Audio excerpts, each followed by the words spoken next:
ఈ ఎంట వస్తాయి, కొందరికేమో కుక్కలు వస్తాయి అట్లా వెనకాల, కొందరేమో అప్పులలో వస్తుంటారు, ఎప్పుడు అప్పులు అప్పులు అంటుంటారు. కొంతమంది భాషలు కూడా ఎప్పుడు అప్పులు అప్పులే అంటుంటారు.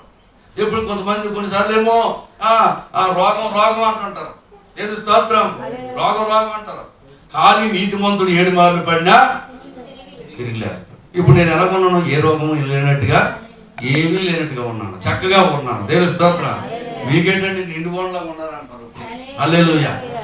దేవుని యొక్క కృప, దేవుని స్తోత్రం. కాబట్టి ఇక్కడ మనము చదువుకున్నటువంటి మాట ఏంటంటే, నీ స్వబుద్ధిని ఆధారం చేసుకోవద్దు, నీ ఇష్టానుసారంగా నీకు నచ్చినట్టుగా ఉండవద్దు. నీ స్వబుద్ధిని ఆధారం చేసుకొనక నీ ప్రవర్తన అంతటి మీద డీప్ గా ఆలోచించాలి మనం. హల్లెలూయా.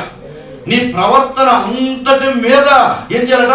ఆయన అధికారానికి ఒప్పుకోవాలా? దేవుని స్తోత్రాలు. నీ అధికారానికి దేవుడు ఒప్పుకోవడం కాదు, నీ అధికారానికి దేవుడు ఒప్పుకోవడం కాదు, నీ ఇష్టం జరిగించడం కాదు, నీ స్వబుద్ధి కాదు. ఆయన అధికారమునకు ఒప్పుకున్నట్లయితే గనుక తర్వాత ఆన్సర్ ఏంటి అని అంటే కనుక, ఆశీర్వాదం ఏంటి? నీ త్రోవలన్నీ కూడా సరళం అవుతాయి. హల్లెలూయా. నీ త్రోవలన్నీ, ఈ పనికి వెళ్తే ఆ పని అయిపోతుంటది, ఇంకో పనికి వెళ్తే ఆ పని అయిపోతుంటది. నీ త్రోవలన్నీ కూడా క్లియర్ అవుతుంటాయి. హల్లెలూయా. మెత్తగా ఉన్న స్థలాలన్నీ కూడా యేసయ్య ఏం చేస్తాడు? సరళం చేస్తాడు. దేవుని స్తోత్రం. ఎత్తుని పల్లాన్ని సరి చేస్తాడు. హల్లెలూయా. నీ ప్రతి పరిస్థితిని కూడా సరి చేస్తాడు. హల్లెలూయా. నీ త్రోవలన్నీ కూడా నీ స్వబుద్ధిని ఆధారం చేసుకోవద్దు. ఇంకా డీప్ గా వెళ్దాం అనుకున్నాను, ఎందుకంటే మరి 1 గంట ముగించి మనం కదా, కాబట్టి ఇంకో 1/2 గంట 1 గంట ఎక్కువ అవుతుంది. కాబట్టి అంతే. దేవుని స్తోత్రం. హల్లెలూయా.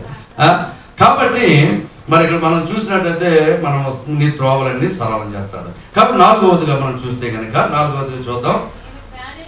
నేను జ్ఞానిని కదా అని నీవు అనుకోనవద్దు, యెహోవా యందు